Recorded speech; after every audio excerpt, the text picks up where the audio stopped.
You are listening to the Digital Parent Podcast with your host, Ced Lewis. Hello, everyone. Welcome to another episode of the Digital Parent Podcast. And today we have the one and only Ashley Hill, who is a scholarship search expert. Her main job and her main passion is to help families and kids find money to go to school for free. And she is also the author of the great book called The Ultimate Guide for Finding and Winning More Money. So we really have to have Ashley on our show. And she even told us on this episode that we can start searching for scholarships for our kids at the age of 5. So there's a lot more nuggets coming from Ashley. Sit back and enjoy this. Before we get to it, a quick word from our sponsor, mSpy. Parents, mSpy is the ultimate monitoring tool for all devices. mSpy remotely tracks GPS locations, calls, text, messages, WhatsApp, Snapchat, web browsers, pictures, and much more. With mSpy, you can also restrict unwanted calls, block websites, or even block apps. Go to mspy.com for more information. Hey, Ashley, welcome to the Digital Parent Podcast. We're so happy to have you on the show today to talk about finding scholarship money. Thank you so much for having me. Now, Ashley, you are the author of the great book, The Ultimate Guide for Finding and Winning More Money when it comes to going to college.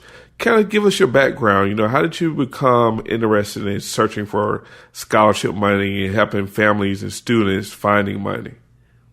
Sure. So I started 6 years ago, a little bit over 6 years ago, and I actually began consulting with students and families on the entire process, everything from, making sure their grades are good to go, selecting a college, including scholarships, looking at the FAFSA form together. So I used to do the entire process, but around about 3 years ago, I kind of was surveying my parents, and a lot of them said, well, we're not concerned about our kid really getting into a college. They're pretty bright. We're not worried about that. But they said we're worried about the bill that's coming. Right. So, after they said that, I said, okay, because my background is really research. I did my undergrad in biology, and I kind of focused really on research. So that's kind of really what I like to do. And so I said, okay, this is the problem that they're having, and willing to get a consultant for. So I really kind of went back through my process of getting scholarships. And so fortunately, I had kept notes and documented that process pretty well. And so basically this book is really that documentation, from my process. And I've used it with my clients even today. And, I'm able to enjoy their successes, them winning scholarships. Now, is the book for high school students, undergrad, grad students, or can it be used for anyone? This book can actually be used for anyone, and I wanted to keep it that way. Now, down the road, we will specialize, but I wanted the first one to cover the process because I realized I've worked with international students, under 13, of course, high school, and the process doesn't change. Of course, the way that the students have to approach it changes because their situations are different, but the process itself stays the same. So when we talk about the process, one of the questions I want to ask is how early should parents start the process? Should they start at 10th grade, 9th grade, 8th grade, even 6th grade? I mean, what's the perfect time to start, start the process of seeking scholarship money? I love this question. It's one of my favorite questions to answer because there are scholarships for students as young as 5 years old, literally. Wow. Yes, and that the number one that comes to mind is Google. Now, Google calls it, a contest, but the winnings, they mentioned it on their website. The winnings, of course, a lot of parents choose to use that for college. So I push parents, hey, if you're 5-year-old, in this case, if they're interested in drawing, if they're interested in the arts, I would start them that early. So they just go to the Google site, or is there a certain scholarship website for Google that you can go and apply? Now, you can just put in the Google Scholarship, and now I want to say it's 5 years old all the way up to high school. So, they have their different categories, but you can start as young as 5. You're eligible to apply at that age. Now, one of the things I want to talk about is I know your YouTube channel, which is phenomenal for all you parents out there, actually spends a lot of time going from A to Z, 1 to 3, teaching you tips on how to find scholarships. But you talk about this notion of a scholarship resume and a scholarship profile. And one of the things I wanted to know was, what's the difference between a scholarship resume and a scholarship profile, and why is it needed? Why should a student create these profiles and these resumes? Great question. So the scholarship resume, that's kind of where we start. I encourage everyone to start there. And your resume, it's similar in some ways, to what I would call the career resume, where you have to list your responsibilities, what you accomplish at a particular position. Sure. But the difference with the scholarship resume is that you're listing out your achievements, your talents, any volunteer experience, that's huge. Leadership experience, that's huge. If you're a part of any associations, if your family, your background, if they're a part of any associations, if you've had any medical challenges that you don't mind sharing, I also encourage students to list that, just because there are scholarships. For example, students that maybe have juvenile diabetes or muscular dystrophy, they have scholarships for those. So I encourage students to list their challenges as well. And so simply that resume is literally just a list. And we really use it two ways. One way, that really kind of guides students on what they're looking for when they look for scholarships, because ideally they want to find scholarships that match the talents and achievements and experiences that they have. And then also, a lot of scholarships, I'm noticing now more organizations are asking for students to provide a list. So it meets that requirement as well. Now, the difference with a profile is like the next level. So essentially is you're starting off with the scholarship resume, just this list that you have. And so what I encourage students to do next is in the margins, I encourage them to start looking and kind of start summarizing what they have. So for example, if they volunteered 2 or 3 times with, let's say, the elderly, I would ask them to look at that. Is that an interest of yours? Is that something that you want to continue to pursue? Because then we need to also add that to the list of what you need to search for. So the profile is more of kind of starting to connect the dots and kind of more refining what students should be searching for. Now, is the profile like offline or is it an online profile? It starts offline, but I do encourage students because, in your case with technology these days, kids are obviously into apps and, right. Staying online. So if they're more comfortable with, like, I use Google Drive with my clients. If they're more comfortable with, Microsoft Word or something like that, then that's totally fine. But I always start with a notepad and do it the old-fashioned way. Right. And then transition. Mm-hmm. Now, let me go back to the resume, because you said something that's very interesting when you talked about, like, your parents' affiliation. So I just want to make that clear for parents. So if my dad was a Kappa or my dad was an Alpha man, I need to put that on my college, scholarship resume. Or if my granddaddy was a Mason, that's something I need to put on my resume. So it's not necessarily just about me, but it's also about the circle around me that's important. Yes, and also I would add to that, for students that are under 18, is your parent's employer. A lot of employers offer, that's one of their employee benefits, is they offer scholarships for dependents of employees and even retirees. So I even go back a generation back. And if your grandparents, let's say, are still working, or if they retired from, let's say, the military, or like you mentioned, like if the grandfather was a Mason, for example, or if the grandmother was a part of a sorority or grandfather, to list that as well. You know what? That's a good topic you bring up about the employer, because even if they don't offer a scholarship, right? Is there anything wrong with a parent just calling up their boss or calling up the corporate office and say, look, my child's getting ready to graduate, they're on the honor roll, or we're looking for assistance. Can you guys provide that assistance to us?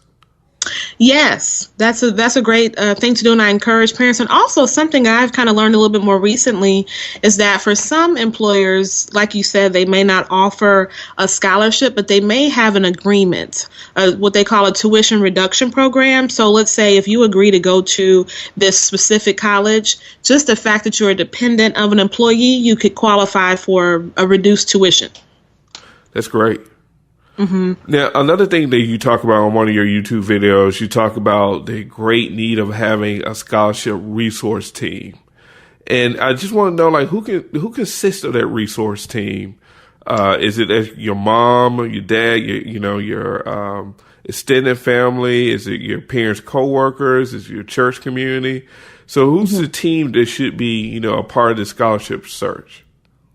Right. So this is huge. And the reason why, and I know it kind of sounds simple when we say it, but it's because the student most likely, well, if they're under 18, they've never been to college before. So they don't have that experience behind them. And so that's why it's so important to put this team together, because you want to put people in your team that, number one, that they have access to other resources that the student wouldn't have access to. Like you mentioned, we'll go back to the other example. If your father or grandfather is a Kappa, they may have access to, classmates or people that they know that have access to scholarships that may not be public. It could be a local scholarship, and that company or organization may not publicize it online, so that's a good example. But for who should be on the resource team, number one is the family. And that's starting with checking with HR, checking in their own networks, especially if the child wants to go into the same career field as one of their parents. Right. That's huge, because they could connect them with the local, like a local industry chapter, like for accountants, for example. And so, that could open up a door. The second person, and now this is for under 18, is the school counselor. A lot of them, just the sheer fact of their role and their position in the school, a lot of local businesses will approach the schools themselves, they'll send an email and say, hey, I'm offering a scholarship. I'm a local bank or, local restaurant. So the school counselors need to be on there. The third group of people are what I call community leaders or community organizers. So like the Red Cross, any type of local charities, most times they provide scholarships. So it's in a student's best advantage to stay connected, with local charities. And then you mentioned the next group is your local place of worship. So if you attend a church, check with your pastor. And even if your church doesn't offer it, he may have colleagues in the ministry that do in the same town. So it's always worth asking. You know what? That's a great question, because I want to talk about local businesses. Because I know myself, years ago when I was going through the scholarship process as a high school senior, I reached out to the local AKAs in our community and was, fortunately awarded a scholarship. So, we know that money is out there. Mm-hmm. Is there like is there like a organized way of searching for it? Or is it just a situation where parents have to get out there and grind and just get on the phone and do a lot of cold calls to different organizations to find money? Right. You know what? It's a little bit of both. And even in my own experience, I had to do both. Okay. But I would say to start online, because most local organizations, if they have an online presence anywhere, whether that's Facebook, Twitter, they, for them, that's a part of their marketing, they tend to say, hey, we just awarded a student this year, this amount. And, make sure that you guys stay tuned for next year, that kind of thing. So I would start local. But the other thing I wanted to throw in here, too, that I think some students may not be aware of is when we say local, a lot of students think, OK, this is my immediate area. But I'm encouraging students to also, so for example, if you go to, I'm going to make this up, but if you go to the Hamilton County School District, if you go down the street to the next school district and you go to their website, usually where the school counselors section or the graduation section is, they may have a different set of scholarships, but it's still local. So what I'm saying is all local high school websites may not be the same. And so I'm encouraging students to check the entire local area, and also including their state as well. The state Department of Education, most of them have a scholarship resource section. So I'm encouraging students to really explore all of what we call the local scholarships. Now, are there any strategies to use in regards to social media to look for scholarships like Twitter or Facebook or Instagram that you're kind of teaching kids? Yes. So the biggest thing is, so we'll take Twitter, for example. They have the basic, that search bar at the top, or I think it's, top right corner. And so I'm encouraging students to search by the hashtags, literally putting in scholarships and then putting a hashtag in their local city. So that's a great way to find scholarships. Also is if they happen to know the organization's name, and I would hope so, in their local area. Right. They can put in, Kroger, hashtag Kroger, or just putting in Kroger as well. Then maybe +sign scholarships, or putting in the industry. So, Houston +sign nursing scholarships. So that's a great way is to use that search tool. And actually, I use that in Facebook as well. Their search bar is pretty extensive. So I encourage that. And of course, LinkedIn is a great resource, because that's, of course, more, I'll say, business heavy. So a lot of the organizations are always promoting their events and a lot of them, their scholarships. So LinkedIn is a great resource, too. Now, one of the things I've seen with LinkedIn is that I see it's very heavy with scholarship committees. And a lot of scholarship committees kind of promote their scholarships through LinkedIn. So, what would be the strategy, trying to get money from a committee, opposed to a local organization? What I like to do is, so I encourage students to reach out. Of course, not stalking them, right, or right. not, like spamming them, as we say. But, it's kind of interesting because, when you say social media, a lot of times we're always telling kids, and it's true, we're saying, don't put things on here to embarrass yourself. Don't put compromising photos on here. And that's true. But I feel like, on the other hand, we should also encourage students to put out, for example, if they were mentioned in the newspaper, share that link. Yes. If they have photos of receiving a major award or winning a contest or other scholarships, share that and build your brand online. And so when you reach out to these organizations, and it could be a simple engaging with what they're doing. So let's say they're having a discovery day or a career day at their organization. And if that aligns with what the student wants to do, I'd reach out, a simple, hey, at so-and-so, hey, this is really cool. I'm interested in the nursing field as well. I see that you're local. I would love to connect sometime, and just kind of leave it like that. So those are some really great ways to connect there. Now, are there any other go-to tips that you would like to kind of give to parents in this scholarship search? Sure. I want to touch on essays for a moment because that's the most crucial part. And that's me coming from being a former scholarship judge saying that, as well as like you and me applying for scholarships, is I really encourage students to take time and really spend time on their scholarship essay. And the biggest thing I can tell you that scholarship judges are looking for, they want to see evidence of leadership abilities. They want to see students that are leading in the classroom and outside of the classroom. And it's not just saying that I am, the president of the debate club and I'm the captain of the football team. They, because they can go to your application and see that. Right. But they want to see, how have you impacted your community? What are your future career plans and what do you plan to do? Do you want to continue to serve people through your future career in education or nursing, or medicine? They want to see what have you learned? What are some memorable experiences that you were able to lead a team? And what did that teach you? So you got to dig a little bit deeper. Of course, staying on topic, but you have to dig deeper with the essay. And don't be afraid to ask for assistance, whether that's with an English teacher, whether that's with, a coach, whether that's with mom and dad, but again, it's to go back to that resource team, go back to your mentors, your school counselors, people that have gone through this process and ask them to glance over it for you and give you some feedback. So that's my first tip. Let me ask you a quick question before you get to that second tip on essays, because I think what may be really important for kids, especially like middle school kids, is maybe to start the blogging process early on. Because I think one of the things I see with essays is that, like you're saying, it's very dry, very formatic. But like kids don't know how to tell a story or how to tell their story. And I think as soon as you start the writing process, whether it's just, doing quick blog posts, middle school, high schools, and when you get to the essay, you'll have that, skill set to tell such a brilliant story about yourself that could probably really sway a scholarship committee. I agree. And, I tell this to students all the time. It is a marketing game. And I know that, they're like, oh, that's business talk. Yeah, but that's what you're really doing. Like you said, when you're telling a story, you're marketing yourself to this committee, and your hope is to convey why you deserve, that scholarship over another applicant. So I agree. All right. Now your second go-to tip. Yes. So that was the essay. I wanted to cover that. Now, the second tip, this is kind of going back to the searching, because really the application is a bit straightforward at this point. You're answering a few questions, of course, your personal information in the essay. But back to the searching is, and this is something I encourage parents to do. This is kind of in the beginning, but it's to have the talk. And the talk is parents saying, this is what we have. This is the budget.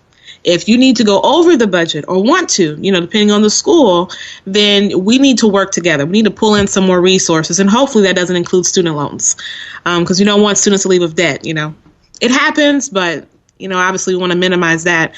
But it's to have that talk, and to set a goal. And so, the average award on average is somewhere between $500 to $1,000. Of course, there are higher, amounts, but the average is around there. And so I encourage students to, once they have that budget number from mom and dad, whatever that is, whatever the gap is that they need. So let's say mom and dad says that we're going to cover 3 years of college. We can't cover the last year. Whatever that amount is that they need is to now take that number, divide it by your average amount, let's say $1,000 scholarship, and then you're going to get a number of about how many scholarships you need to win. So that's not applying, that's winning. So of course you need to apply for more than that number. So just encouraging parents and students that it's a numbers game as well. You can't only apply for one or two because you're assuming that you're going to win both of them, and that may not happen. Actually, I just thought of a great question to ask you about this, because I think this is right on point. So let's take that example that you just gave. Let's say that we're winning, and we've got our budget, and we met our budget, right? So we got all the money we need to have a full 4-year ride. Yes. What do you tell that parent when you continue to get more scholarships on top of your budget? Does that guilt kick in to say, hey, you know what, we need to say stop because, we are fully funded. We need to give other kids opportunity. Or do we keep on accepting more money after we've hit our budget? It would depend on one thing. If they've met the tuition, I would ask, are your books covered? Are your, if you need to buy other materials, like I was a biology major, so, we had to buy kits and things for the lab. Of course. So if that isn't covered, I say keep going. But if you are fully covered, every expense you can think of is covered, then I say you can stop at that point. Good answer. Good answer, because I know just like I know there have been some people that kept going and going and going, and know, on the cash out game when it comes to scholarships. So that's a good answer. Yeah. So last question: where can people find the book, The Ultimate Guide for Finding Winning More Money, and where can they find you on Twitter, Facebook, your website, and where can people get this great content and tips that you're providing? Well, thank you. Yes. So we'll start with the book, The Ultimate Guide for Finding and Winning More Money for College Now. It is on Amazon. You can get the print, the physical copy. You can get the Kindle copy. You can also go to my website, which is www.collegeprepready.com. If you order it from there, I'll sign it for you and send it to you. So that's the difference there. On Facebook, my page is Prep4 College. We also have a private group that you can ask questions and get answers in, and that is simply facebook.com/groups/the scholarship chat, all one word. You can go there. And then finally, Twitter. I'm on there all day long sharing tips, and that's Prep4 College. That's Prep4 College. Great. Well, we look forward to hearing more from you, Ashley, and best of luck to you. Well, thank you so much for having me. Hey, guys, if you really enjoyed the episode with Ashley, make sure you go to her website, collegeprepready.com. That's collegeprepready.com, and get her wonderful book, The Ultimate Guide for Finding and Winning More Money for College Now. And like Ashley said, if you purchase the book from her site, she'll actually sign it and send it to you. And as always, please go to iTunes and rate the Digital Parent Podcast. Please let us know in the comment section how you really liked or maybe you disliked this episode with Ashley. Until the next time.